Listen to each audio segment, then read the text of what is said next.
KUAM TV8, first on Guam.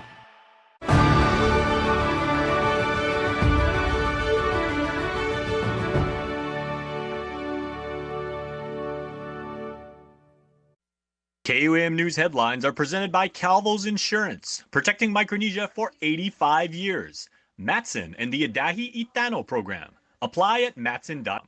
Cars Plus, Guam's auto excitement about all things science. I'm with Sigi Hirayama with the story.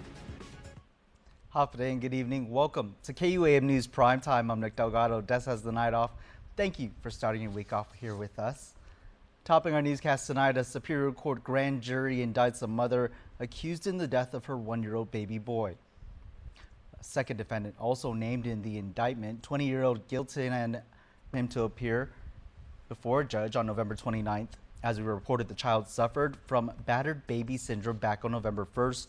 A witness allegedly telling authorities he saw Ramumu punching the child hours before anyone called authorities. 20 years for stabbing a woman to death. Defendant John Bass III learning his fate before the presiding judge in Superior Court today. Despite his plea agreement, the victim's family, after today's hearing, still feels justice was not served. Julian Hernandez reports. Defendant John Richard Bass III admits to manslaughter, getting 20 years for stabbing Virginia Laguana to death at her Tamuning apartment in June 2021. The incident also resulted in another woman suffering from stab injuries. And outside the courtroom Monday afternoon, the system has let them down with things that have gone on before he took her life. They don't have faith in the system. A paternal relative of Laguana's children showed up to Bass's hearing on behalf of the victim's family. I talked to my grand. She is not happy with this, but to get it over with, not to go to trial. Right. So how do you feel about the sentencing? Sick to my stomach. It's just not right. Bass showed no emotion after hearing his fate before presiding Judge Alberto Lamarena, parties agreeing to downgrading the charge against Bass from murder to manslaughter. He also got credit for the 2+ years he spent locked up. Defense attorney Peter Santos. He does admit that he was in a very bad place emotionally and mentally at the time. He's been getting help, and he realizes what he's done, and he's very remorseful for that, and he's accepted responsibility. Though Bass admits what he did was wrong, Laguana's family is still left having to live without their mother. I know how difficult these things are. One of the dangers of if he would have pushed it and said, let's go to trial, you could have ended up having no one there to testify, and then he would have gotten acquitted, because you cannot be convicted on hearsay or, on police reports. You have to have actual witnesses there. And weighing, going to court and going through it over and over and over again. What can they do? Bass did not testify in the courtroom. Meantime, this family member is urging others to ask for help before it's too late. If you're in a bad situation with your partner or anybody that you know that's been threatening your life, that has trashed your cars, that have constantly threatened your well-being, get out of it. Get paper backing. Turn it into the cops as many times as you can if they call. Julian Hernandez, KUAM News. Governor Lulian Guerrero signed 6 bills into law over the weekend. They include legalizing consumer-grade fireworks again. We'll have more on that in a moment. She also approved a 3-month extension of the $100 monthly power bill subsidy and signed a measure requiring yearly management audits on the Department of Education. Nestor Lecanto has a recap. The governor signed Speaker Therese Terlahi's bill authorizing $15 million to continue helping residents offset rising electricity costs. The measure extends the $100 monthly subsidies for another 3 months. People are still struggling. It's on top of the global pandemic, they had suffered the war in Ukraine, inflation, which the testimony showed us increased the gas prices, power prices. Typhoon Mawar came, and we have compounded now rolling power outages, and many have told us that they are still suffering. And if you look at the number of people that apply for unemployment, it's very clear, I think, that they could use this help so that they do not have to choose between food and power. Governor Leon Guerrero also agreed to Senator Chris Barnett's measure to reinstate annual management audits of the Guam Department of Education, which have not been done since 2009. Florida-based Evergreen Solutions had performed a management audit. 399-page audit report stated that GPSS could, over the next 5 years, realize a savings of over $156 million. And some of the recommendations made in that audit included eliminating excess elementary teaching positions, excess general and one-to-one school aid positions, as well as eliminating up to 18 assistant principal positions, just to name a few. The timing is actually perfect to reinstate the management audits because we can allow for hopefully for the superintendent to implement these sweeping changes across the department. And then we hopefully pass this measure, re-implement the management audit, and then we perform that audit in the next fiscal year and see how these changes have affected the efficiency of the department and obviously the cost of education on our island. And Leon Guerrero also signed Senator Roy Kinata's bill to turn oversight of the old Inalahan Baptist Church back to the village so it can be rehabilitated. She also approved another Kinata bill to mandate electronic reporting for all GovGuam entities. And finally, she signed Senator Sabina Perez's bill to standardize penalties for violation of game and fish statutes. Nestor Lecanto, KUAM News. Meanwhile, one of the most heavily debated bills was also signed into law. It legalizes consumer fireworks again, but prospective retailers aren't able to bring them in just yet. Senator Dwayne St. Nicholas says the Guam Fire Department still has to come up with a revised set of regulations. He also wants to improve on the law to make fireworks use even safer. We're working on legislation for, to shore up some of the concerns the public had. When we first introduced the bill and and it made it to the floor, there were some, legitimate concerns, and we wanted to incorporate those concerns in a follow-up legislation. So I've already been talking with, my colleagues who want to jump on and help me sponsor this bill, so that way we can make. We'll make this law, safer for everybody. He says the amendments would include prohibiting minors from discharging fireworks and specifying the hours that fireworks can be set off. St. Nicholas believes the public and businesses are excited that consumer fireworks are legal again. There's a lot of people out there, especially I got some from the Monuncles when I go to the commissary and they say, boy, make sure you pass that bill. So, there's a lot of excitement out there because I believe, in the beginning, they should have never made it illegal in the first place. From the business community, or they're excited, and then we got some people who are thinking about it as well. I mean, this is I think it's great. This is something that a lot of people can, we can manufacture here. We can do so many things. And a lot of, everybody's complaining about,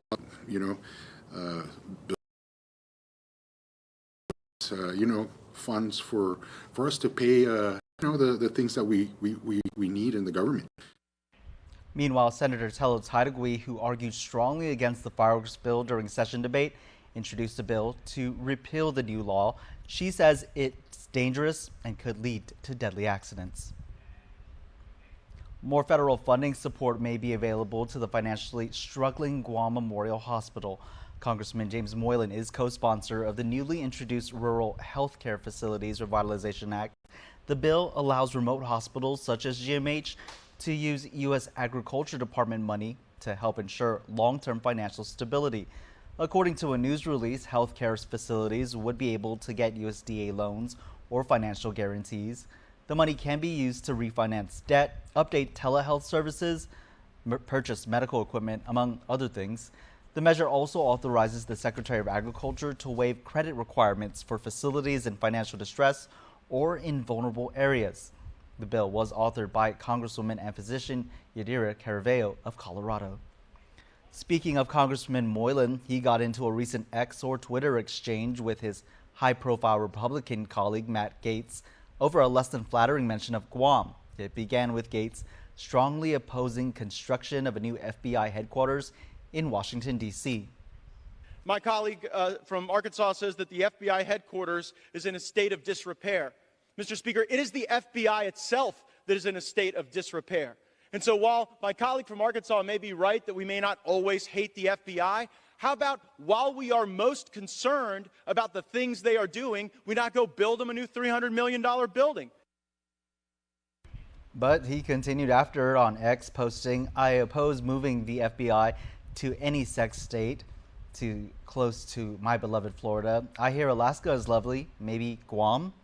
To which Delegate Moylan responded also on X, "I will gladly accept an increased presence of FBI, ICE, and CBP on Guam to help strengthen our borders. I would also like to invite you to join me in my district so you can see firsthand the importance of Guam's proximity with our nation's defense. Oh, and the island," he says, "is quite lovely." No word on whether Gaetz has accepted the offer. An effort to ramp up Japan's market arrivals ending before it can take off. United Airlines' application for direct flights from Guam to Haneda, Tokyo has been denied by the U.S. Department of Transportation. The DOT dismissing United's request to fly 5 times a week between Guam and Haneda. Guam Visitors Bureau Board of Directors sharing their disappointment over the rejection during a board meeting held recently.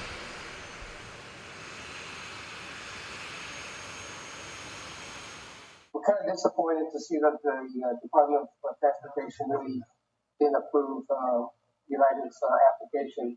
At the very last minute, oddly enough, Hawaiian Air opened up booking. I think the last couple of days that they had this thing just to demonstrate that they're still active. But Hawaii must provide proof moving forward to use those slots because DOT Transportation is not in the habit of allowing unused slots when other carriers have plans to use them. The approval would have given Guam a chance to compete with Hawaii for Japanese travelers. Board Chair George Chu says GVB not giving up on what could be the first ever Guam-Haneda direct route. We're not giving up on Haneda. No, we're not, because that's a huge, huge thing for Guam. We're on top of that. DOT has told Hawaiian, you don't use this, right, to lose it. That's right. We are at a, people, you have to understand, we are at a disadvantage when dealing with DOT sometimes, okay? Hawaii is a state, we have 2 senators, 4 members in Congress. We have a non-voting member in Congress. So when we're fighting this battle between Guam and Hawaii, while visitor numbers have jumped to 177.8% from the past fiscal year, Japan market arrivals continue to lag behind. From October of 2022 to September of this year, Guam saw just over 600,000 visitors. Nearly 60% are visitors from Korea, while visitors from Japan at 16.2%. 2 schools on Saipan fell victim to burglaries over the weekend. Regional correspondent Tomas Manglotny reports on how school officials are responding to the incidents. A school break-in caught on camera. 5 people seen in this security footage stealing from Daok Academy and nearby Koblerville Elementary School's temporary classrooms Friday around 3 a.m. It upsets us. It hurts us because, you know, we want to protect what we have until our building is set, you know. And that would take about another 2 years or so. So we want to make sure that whatever inventory, whatever resources we're getting for our students, that it's there for our classrooms, our teachers. The burglars stole laptops, iPads, and snacks. School officials discovered the scene the same morning, alerting authorities to the crime. It's an ongoing investigation. We need to help each other, make sure that our schools are safe and our villages are safe. It's not the first incident this year. The school was broken into in September, and they're taking every measure possible to secure campus with a guard, solar lights, and even reviving an informal neighborhood watch network. Police patrol the area regularly. But Tudela says more can be done. I think what really got me reflecting is the lighting near the villages where there's schools. You know, as a community, better lighting within. I know we have like several poles around the area for, you know, CUC to connect our lights and brighten up the area, but even the solar panels that we got is not enough. Considering that it is a like a secluded area side, near this back road. We need more lights, for example. We need even if they're walking or riding their bike or just, passing by within their vehicles, it is pretty dark. And so lighting would be a good focus for our government. Koblerville Elementary School Principal Naomi Nishimura told KUAM that parents should also be more involved and make sure students are at home late at night. Department of Public Safety PIO Police Sergeant Fred Sato said that minors under 16 have a curfew of 9 p.m. to 5 a.m. 16 to 18-year-olds have a 10 p.m. to 5 a.m. curfew. He explained that DPS enforces curfew and cites parents for violations and sometimes involves DYS. She hopes the community continues to help keep villages safe. If they see minors on the road or they see groups of people walking on the road, either pull over and ask them, are they okay? Do they need a ride? Or if not, maybe they're just looking for something to do that we're not sure about. Tomas Manglonia, KUAM News, Saipan. No injuries were reported at a structure fire on Nevermind Road in Dededo that occurred Sunday morning. According to Guam Fire Department spokesperson Lieutenant Nick Garrido, it was at 7:21 a.m. Engines 4 and 10, Rescue 1 and Medic 12 responded to a wooden tin structure fully engulfed. The fire was contained minutes later. Dededo Mayor Melissa Savares confirms the building is abandoned. No one currently lives there. More than 30 men and women are currently going through training to become the next set of officers with the Department of Corrections. Julian Hernandez has more. 1, 2, 3, 14. Outside the Parks and Recreation Building in Hagåtña, 32 men and women are in the middle of training. They are currently part of the new cycle of officers at the Department of Corrections. For the past month, they've been learning the rules, procedures, and what it takes to be a corrections officer at the local prison. For recruit Devin Beneventi, being part of the DOC is a dream come true. When I was a kid, I used to watch a lot of law enforcement. Cops was like the number one for me. And I felt like being a corrections officer would definitely fit that, just because I want to help my community. It feels great, honestly. I can't believe it. I didn't think I was going to be here today, but now wearing the green, I'm happy. Recruit Nathaniel Charfres felt that he was called to have a career dedicated to protecting and serving his community. I believe everyone has a call to service, how that finds you, whether it's your, whatever profession you pick, whether it's police, fire, or even in DOC, it's a calling that you have. Side straddle up! The side straddle up! The side straddle up! The side straddle up! Exercise!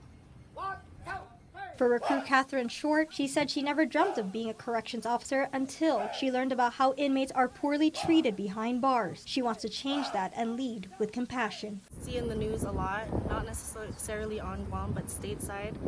They treat them as if they're just criminals. They're not humans at all, as if their crime defines who they are. And I joined because I want to try to help these inmates realize that, your crime doesn't define you. You can still change. You can stop doing what you're doing, and you can get out of here and live your life. Additionally, as one of the 9 women in this batch of recruits, she recognizes that this line of work is still predominantly male, but she won't let that deter her from doing her job. There's not many females because it is a tough job. The only fear has nothing to do with me being a female. It would just be that I could be alone in there and something could break out and, for instance, I wouldn't have any backup. The recruit's graduation is set for December 22nd. Julian Hernandez, KUAM News. Thanks, Jules. On Saturday, a ceremony was held to honor, commemorate, and remember every son and daughter of Guam who served and still serves this nation in uniform. Jonah Gacharfris has more from the Veterans Day ceremony. This ceremony takes place on the 11th hour of the 11th day of the 11th month. The same time the guns of World War I laid silent more than a century ago. Governor Lulian Guerrero speaking before local and military officials and several veterans at the outdoor stage of the Guam Museum in Hagåtña. The ceremony recognizing the 2023 Veterans of the Year. The keynote speaker, Sergeant Major Vincent Santiago, who's a command senior enlistment leader for the Defense Security Cooperation Agency, took to the stage proudly to deliver his speech. We Americans celebrate Veterans Day to honor those who have served in the profession of arms. The decision we made in our youth was the willingness to serve. and sacrifice for the common good, for the love of our country and our family. To the spouses and families here today, thank you for your commitment as we took up the mantle to serve.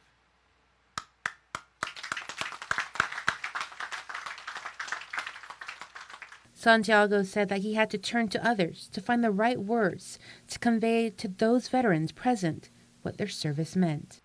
Our legacy as veterans is a testament to the strength of our great nation. Millions throughout the world look towards our country as a beacon of hope. And that same hope is kept alive by men and women who choose to serve. Through your service and choice to serve, you forged the world we want our children to live in. A world secured with freedoms and liberties. We all began with a promise in our oaths of enlistment or oaths of office. I would argue that our oaths are far more than words on a piece of paper. It's that promise we make to defend our Constitution, the United States, our families, and one another.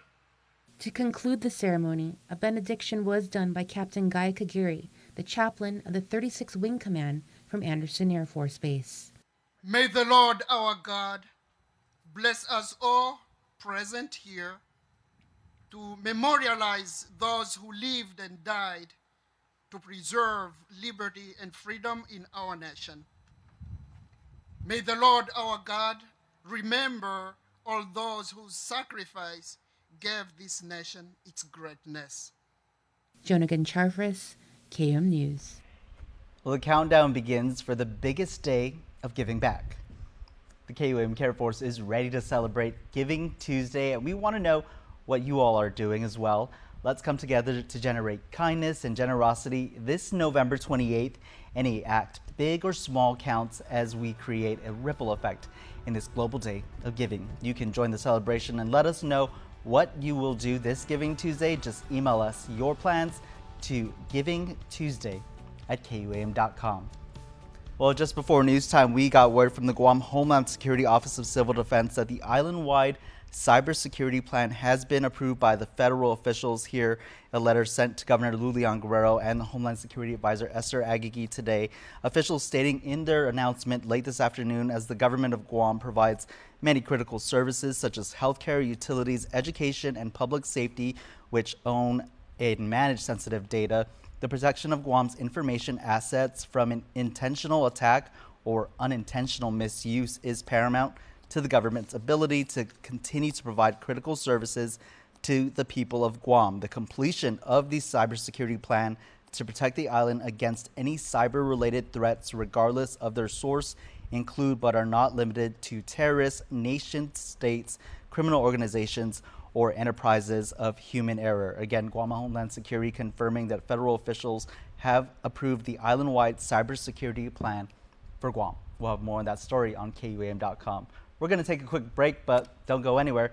You're watching KUAM, your leader in local news. Peacock is streaming your NBC local station now. A tip, sending police. Get your local news and weather. Oh, definitely one of a kind. At home or on the go. Mitigation process. Plus, your favorite NBC shows. From morning till night, live. Welcome to Today. So good to have you with us. You make a great team, huh? And so much more. Welcome aboard. That was awesome. All in one place. Streaming now on Peacock. Hi, folks. Robert Quigley here, America's Independent, Washington, D.C. We're on the road to the White House. You know, Trump wins the Republican nomination hands down. Quigley beats Trump. Biden and all of the Democratic and Republican primary wannabes are status quo institutionalists backed by status quo donors. Trump is an obstructionist, a populist in modern language. Quigley, like Dwight Eisenhower, will use government to lift all citizens, to solve problems with common sense. Hundreds of millions of dollars have been wasted in these primary campaigns because Americans reject institutionalists and the status quo. Even my paranoid fellow independent, Robert Kennedy Jr., spends hundreds of thousands of dollars on unnecessary security details. Americans want a government that has their backs. Go to robertquigleyforpresident.com, donate what you can, join Team America, and together we will make it work for all of us. Paid for and approved by the Robert Quigley for President campaign. In 2022, the all-electric Hyundai Ioniq 5 won the award for World Car of the Year. So, of course, the all-electric Hyundai Ioniq 6 just had to go out and win World Car of the Year for 2023. Because everyone knows how competitive sibling rivalries can be. World Car of the Year, 2 years in a row.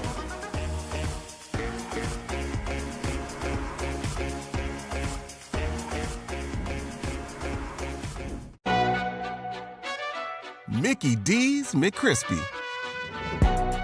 Formerly known as the Crispy Chicken Sandwich, now has some respect on his name. Ba-da-ba-ba-ba. Real talk. The Spicy Crispy Chicken Sandwich should have been named Spicy McCrispy from jump. Ba-da-ba-ba-ba. Calvo Select Care's comprehensive medical provider network offers our members choice and access to quality facilities locally in Asia, Hawaii, and the continental United States. We provide our members several wellness programs and healthy options to improve their overall health status. Calvo Select Care, healthcare that's always there for you. Federal employees and annuitants, enroll today. What you need to know from the Northern Marianas. Follow KUAM CNMI on Instagram for the latest regional headlines. Welcome back to Prime Time. In national headlines, House Speaker Mike Johnson is pitching a new plan to avoid a government shutdown. His proposal would fund the government into next year, but it's already drawing criticism from both sides of the aisle. Natalie Brand has more details from the White House. House Speaker Mike Johnson faces his first big test this week, revealing over the weekend a proposal for a two-step stopgap funding measure. The first bill would extend money for veterans programs, transportation, housing, agriculture, and energy until January 19th. The second would fund the rest of the government, including defense, until February 2nd. House Foreign Affairs Chair Michael McCall of Texas was asked today on CBS's Face the Nation whether Republicans have the votes. There's no choice here. I mean, the world is on fire from where I sit. But already some GOP hardliners are pushing back, upset the continuing resolution does not include cuts to funding levels. It also doesn't include emergency aid for Israel, Ukraine, or the southern border, setting the stage for a separate fight. And any plan will require compromise with the Democratic-led Senate. I don't like what the House is talking about, but I'm willing to listen. While the politics play out, the American Federation of Government Employees says its members are once again on notice and on edge. They've got families to support. They've got kids to support. The holidays are coming up. Cold weather's coming up.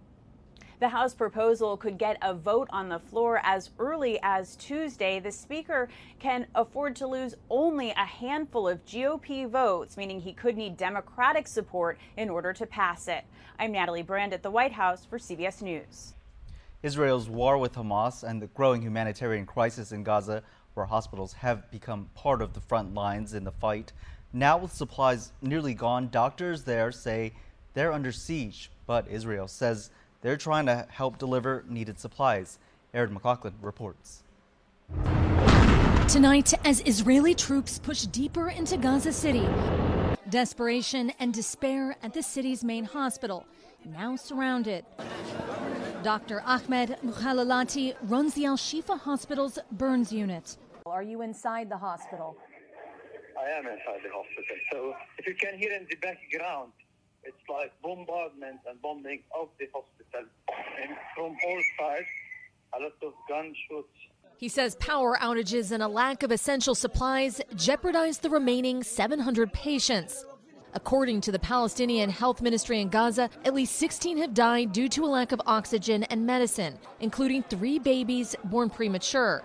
And this photo we obtained from a doctor showing some of the 36 newborns the Palestinian Health Ministry says are now at risk, taken off incubators. So the babies are still inside the hospital. You've just moved them. They are inside the hospital. They didn't move outside of the hospital. The Israeli military alleges Hamas hides in tunnels under Gaza's hospitals, including Al-Shifa. Allegations both the hospital staff and Hamas deny. Tonight, a military spokesperson releasing this footage showing Israeli soldiers dropping off 300 liters of fuel at the hospital's entrance. They're insisting it's allowing safe passage for all Gazans inside Al-Shifa and 2 other hospitals. Prime Minister Benjamin Netanyahu telling NBC's Meet the Press. So far, they moved a few patients, not enough. I hope more will move. But hospital officials say the fuel given is a fraction of what they need, and that no one is being allowed out of Al-Shifa, not even the dead. Sunday morning, a deadly airstrike to the south, where tens of thousands of civilians have been told to evacuate. And in Israel, rallies for the hostages. Malki Shemtov is marching for his 21-year-old son, Omer. He's one of the 239 hostages held by Hamas. We don't know what to do. Another military ship is making a port call on Saipan. Regional correspondent Tomas Manglotnia reports on the USS Sh's visit. This comes as NMI's administration welcomes more military to the island after pivoting away from the China tourism market. It's the 4th port call on Saipan under the Palacios Apatang administration, which has pivoted away from the China tourism market in favor of the military. This vessel has got 350 crew, including captain and everything. So they're going to be here till Tuesday. So it's going to be significant. You know, they're going to be hanging around our island and visiting, touring the island and visiting the businesses. The USS Sh arrived Friday and will be departing Tuesday. First impression is beautiful. It's the water is great. I'm excited about getting in and just taking a little break out here. It's the guided missile destroyer's first time on island since joining the 7th Fleet a year ago. The visit comes at a time of increased tension in the region. There's a lot going on. Our main purpose out here is just to protect the freedom of navigation and just overall prosperity of 7th Fleet and the Indo-Pacific. The commander gave local media a tour of the ship, showing its capabilities and what it takes to run the operation. The governor is expected to tour the ship on Monday. We've had this in the past. For some reason, they just stopped, and we wanted to get them back and welcome them back. I know the activities right now is a lot more increased activities out there, but we want them to co-port, get on land, and enjoy themselves. So we've been underway for a few weeks, and the crew needs a little break, because we've been going pretty hard for the last 3 or 4 weeks, and it's going to be nice for them to get off the ship and enjoy some downtime over the weekend. Tomas Manglotnia, KUAM News, Saipan. Thanks, Tomas. Recently, certificates of commendation by the Japan Foreign Minister were presented to Tamotsu Iizuka and Yoshihiro Sakamoto by the Consul General of Japan. Shonogan Charfris has more from the special conferment ceremony and the strides that the two have made not only for the Japanese community of Guam, but the local community as well. Last Wednesday, at the official residence of the Consul General of Japan, Rumiko Ishigami, a conferment ceremony was held to honor and recognize Tamotsu Iizuka and Yoshihiro Sakamoto. The 2 men received certificates of commendation from the Minister of Foreign Affairs of Japan.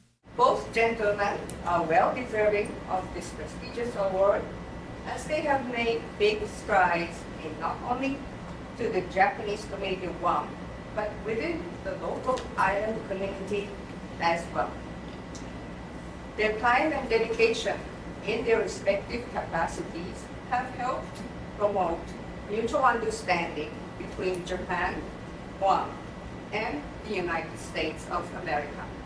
Consul General Ishigami went on to speak a little about each of the gentlemen's accomplishments and their involvement in the community. Iizuka came to Guam in 1971. He would open a popular Japanese restaurant, Isen, in 1986. After the big earthquake in 1993, Isen was reopened in 1997 at the Westin Resort Guam and remained a hotspot up until his retirement in 2022. Sounds like a Guamanian dream, success story. But his accomplishment does not end there.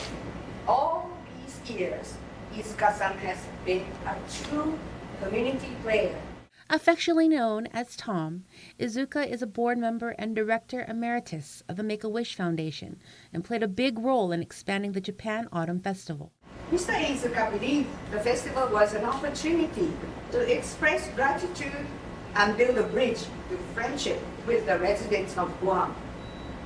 He worked hard to expand the festival by using a people-to-people approach when seeking cooperation and support from local businesses. Sakamoto also dedicates his time and energy in promoting good relations between the island and Japan. He moved to Guam in 1979 when he started working with Nambo Insurance. Throughout his 50 years of working on Guam, he has committed himself to community projects. Sakamoto has devoted his time toward memorializing the victims of war and conveying the tragic history of war to future generations through his role with the Peace Ring of Guam. He conducts educational and charitable activities to strengthen the close, respectful, and peaceful relationship between the people of Guam and Japan.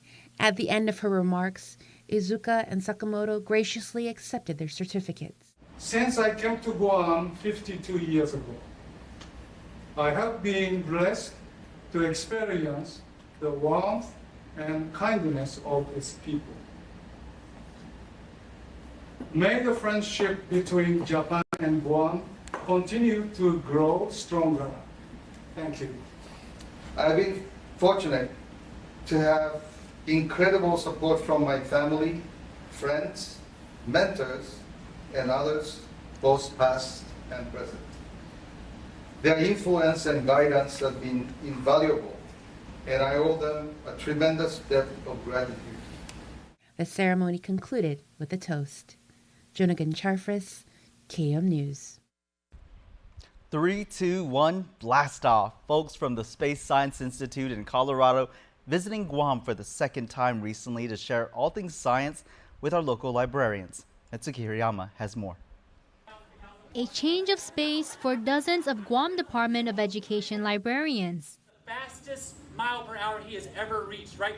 Typically, humans wouldn't ever, the top track sprinters can't get above. These educators taking on a role as students as they participate in the second science workshop at the Guam Public Library in Hagåtña recently. It was hosted by the Space Science Institute, a research and nonprofit corporation with a mission to share the joy of science and educate communities nationwide. Space Science Institute Education Associate Brooke Mitchell leading this year's training. So we were very lucky to come in December of 2022 and do a workshop about solar science with the Guam library staff, so Department of Education libraries, public library staff, and some other teachers. And so we decided that it was so much fun last year and we had such a good time that we really wanted to come back. The Institute holding workshops in all 50 states and the Mariana Islands. Their goal is to impart precious resources and help local libraries to foster interest in all things science and STEM. We want to help library staff and educators feel like they don't have to be an expert in their content to be able to learn with their patrons. So we focused last year on the eclipse that happened in April of this past year. And this year, because there's not going to be another eclipse on Guam for, I think, till 2030, we're talking about solar science. We have hands-on activities. We have different strategies and techniques that they can use to engage their community in STEM learning and other types of learning as well. The participants take back that knowledge and make science fun at each respective school. Price Elementary School librarian Tim Fedenko sharing how excited students at the Manila campus were after last year's workshop. The first time they sent us solar eclipses glasses for all the students at Price Elementary, over 600. And we all watched the solar eclipse at the end of the day at that school year. And then the rest of the evening they took the glasses home and used it. And they still talk about it today. They're always asking, can we watch the solar eclipse and get more glasses? And so this is the second part of that.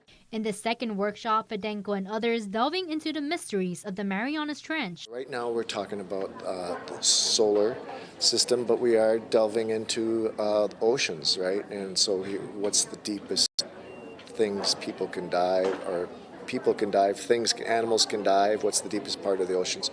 So he's branching out in different parts of the sciences. My favorite part about the experience here is the excitement that this guy brings to his presentation. Everyone's engaged, it's exciting, and everyone's freely asking questions and learning so much. As a librarian himself, Guam Public Library System Director Chris Turingen sharing why this training is so important, especially in an ever-changing time. In the olden days, we had the librarians had to deal with only books.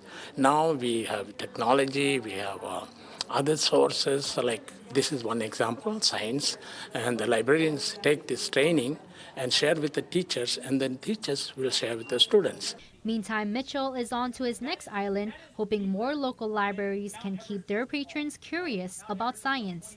Matsuki Hirayama, KUAM News. Thanks, Suki. Calling all licensed hunters now, the Guam Department of Agriculture's annual Field to Fork Hunting Derby just around the corner. Agriculture's Division of Aquatic Wildlife Resources, Megan Volstead, telling us preparations are smooth sailing for the big event. This year we're gonna try to do 4 derbies this year. Usually it's 2. And for this derby, the main focus will be Banadu, will be the deer. But we do know that deer aren't always easy to find or track or catch, and a lot of people will mostly see pigs. So this year, if you also see pigs and you shoot a pig, you can bring it in, and we'll count 75% of its weight towards your points. The Derby is part of Agriculture's Hunter Education Program to recruit, reactivate, and retain local hunters. It also helps to deal with the nuisance feral pig. How many pigs or deer? We know that's a lot, and we know we've been getting more and more reports about, I have pigs in my backyard, what do I do? It could be just breeding, but I think they're just getting braver and starting to make their way into residential areas more instead of just staying like in the jungles or boony. Oink oink. The Banadu and Babui Hunting Derby is this Saturday, November 18th. Derby check stations are at the Jigo Senior Center and the old fire station in Haga Sagan Basita.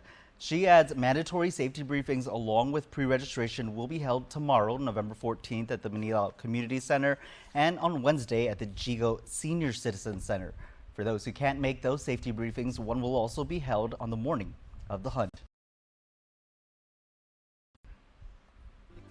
Here's a beautiful view from Rhoda along its limestone cliff line. This view plus more tomorrow music streaming now on Isla Digital Radio.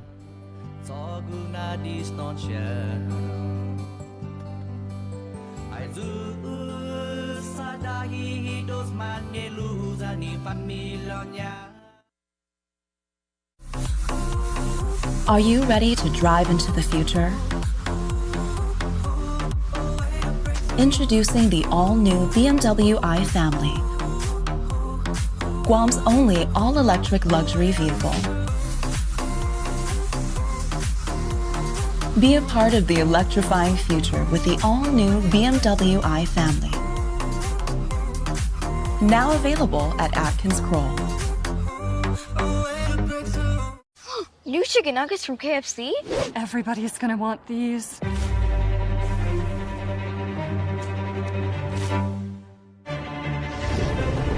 Let's eat these inside. Try new Kentucky Fried Chicken Nuggets. You've never had nuggets like these.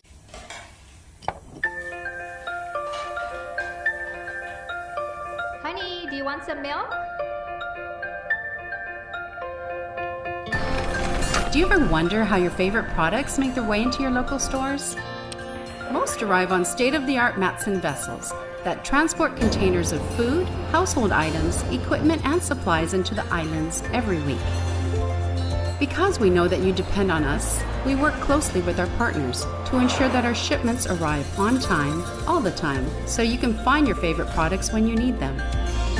We transport the region's most precious cargo that supports successful businesses and promotes a better quality of life for our families. Matson is proud to have been the hometown shipping carrier for Guam, the CNMI, and Micronesia for the past 25 years, and you can count on us to be here for generations to come.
Okay, everybody, we are all connected either by social media or a insatiable appetite for information these days. And Landon, I know we're not even going to bury the lead. There is something out on the water way east of us and everything like that. But you are the man and your team, you guys project, you guys analyze, you guys predict and everything like that. What are we looking at with this, what has now been upgraded to a tropical depression, as I understand it? Yeah, that's correct. We've been watching this system for several days now. We were highlighting the fact that things are starting to show that precursor indication that things are developing in the region. And here we are. This is Tropical Depression 17W near Palau and Yap up there.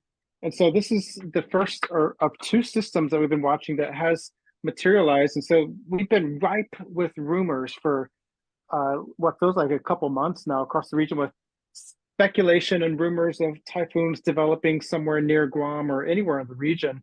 And so it's just been exactly that, rumor. But we were starting to see those indications late last week that things are starting to come together. Originally, it was going to be that disturbance near the Marshall Islands, but a South Pacific tropical system started pulling that energy away from the disturbance near the Marshall Islands. So now that South Pacific system, that is the dominant feature well over there to our southeast. But that allowed 95W, this tropical disturbance here, to start forming and intensifying the last couple of days. So this is now Tropical Depression 17W. That is the 17th tropical cyclone in the Western North Pacific in 2023. We are way behind average as far as tropical cyclones in the Pacific this year. That's despite the fact that we are in a moderate to strong El Nino. So that was quite a surprise to a global scientist and meteorologist. That it's such a sluggish year. And so climatologists and tropical scientists, they'll be looking at why is it the case despite the El Nino. So Tropical Depression 17W, this is no threat to Guam and the CNMI, which is way up here in the top right corner of your screen. But for and folks in Yap and Palau, exhale. We're going to breathe easy with this one. Yes, okay. We're going to breathe easy with this one, but our attention's now for Palau and Yap. And at 7 o'clock this morning, that was centered right about 300 miles east of Koror and about 160 miles southeast of Yap proper. And it had maximum sustained winds at 30 miles per hour. Right now, this looks like a piece of junk. It's nothing too impressive to look at. It doesn't have much good symmetry and structure to it. And that's because the upper level winds high up over this disturbance or this depression is ripping it apart, so to speak. So we want to have a nice vertically stacked tropical system so that it can form and intensify. That is not the case right now, because right now we just don't have that nice vertical stack of a column of convection. So that's going to mitigate intensification at least for the next 24 to 36 hours.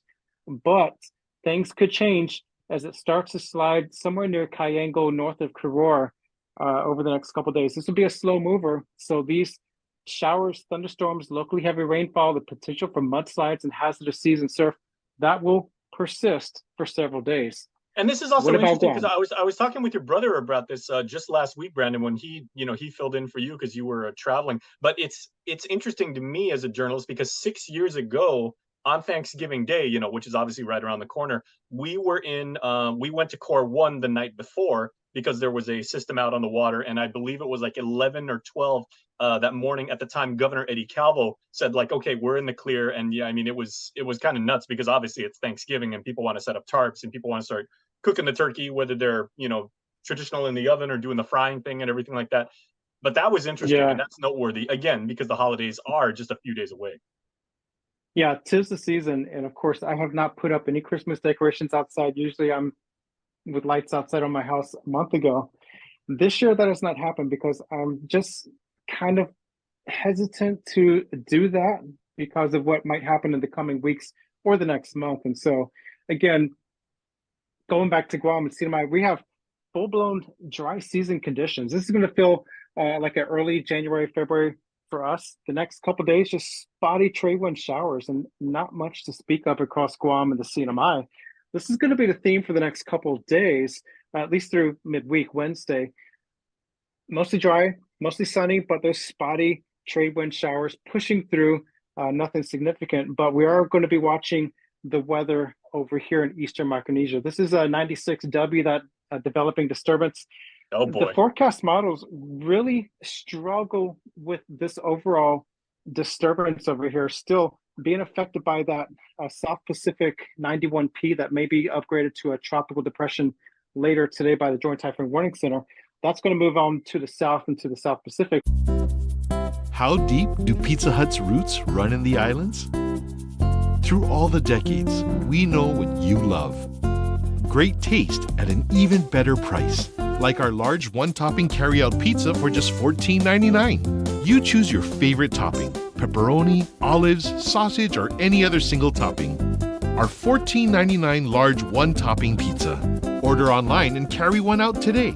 Only at Pizza Hut, the island's best. Guam's auto appearance specialist, Elegant Reflections, has been providing the automotive industry with professional detailing and car care products at its highest quality, from complete detailing, full interior detailing, exterior detailing, headlamp restoration, hand washing, seat and carpet shampoo, engine degreasing, undercarriage cleaning, paint sealant, fabric protection, paint oxidation removal, and so much more. Visit us at our new location. Call 646-5555 for an appointment. Elegant Reflections, Guam's auto appearance specialist, over 20 years of experience.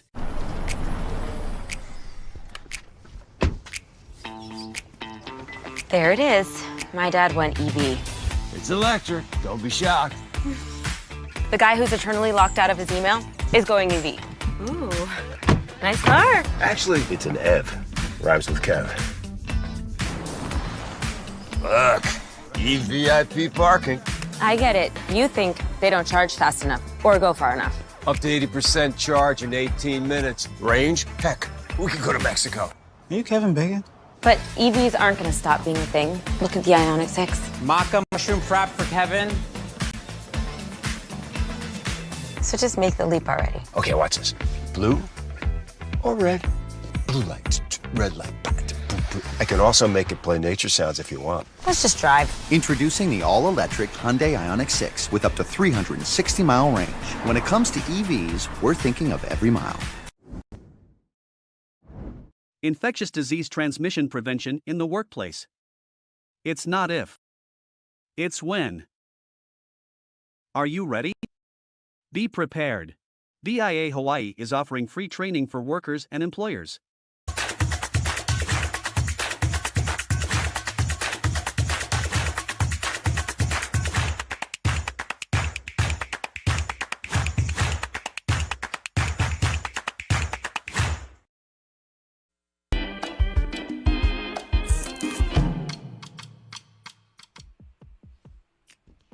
Okay, we the people. I'm pretty sure I read a document that starts that way before. I'm fairly certain. But we the people, meaning you and I, are invited to the Global Veg Run. This is amazing. It's going to take place on Saturday the 25th over at Ipao Beach. Check-in time is 5:30 in the morning and they start promptly at sunup. Now, this is a run and walk event to promote healthy eating with vegetables. Got to get this done, so make sure you register at Hornet Sporting Goods. Shout out to our friends at Hornet. I went to school with a couple of those guys. They're really, really good. Sanctuary Incorporated has our next event here on News Bites, and they are working with World Kindness Day, and Thanksgiving is holding a food drive from now until the 20th. They are accepting, check this out, canned goods, dry pasta, cereals, cooking oils and sauces, or much more, whatever you think our people could need. Make sure to drop it off at Sanctuary's main office or at the Chalampago, Hagat, or Barragata Mayor's office. Well done. And if you're in Tinian, you want to mark your calendar for November 17th, as the Tinian Small Business Development Center is holding a no-cost business seminar for small business opportunities at the NMC Tinian campus. Good stuff there. That's what we do here on News Bites. We let you know what's happening. All you got to do is register and show up. Thanks, Chase. It's birthday wishes time now. Here's your Cold Stone Creamery Birthday Club shout-out submitted on KUAM.com.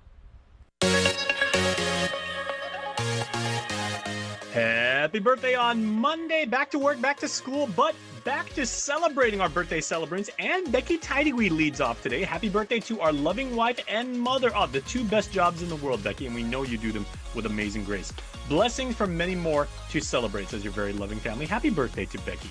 Atisha Maria Espanio Smith, happy birthday number 18 to our forever baby girl. We love and miss you plenty, says your Guam familia, who sends you the really, really big heart emoji. You got to scroll extra for that one. You can't find it with all the other multicolored hearts. It's all the way at the bottom, but that's the really big heart, and that is one of your hopefully many birthday presents from your family. Braun Meno gets happy birthday number 4 to Braun with love from your family. So happy birthday number 4. And Jessica Chargaloff, happy birthday to our brother's favorite sister, Jessica, aka Keka. We celebrate you today and always. Love the family and your favorite brother. Happy birthday to everybody today on the 13th of November. Happy birthday to all of you celebrating out there today. That's your primetime show. Thanks so much for watching. I'm Nick Delgado. Stay safe and good night.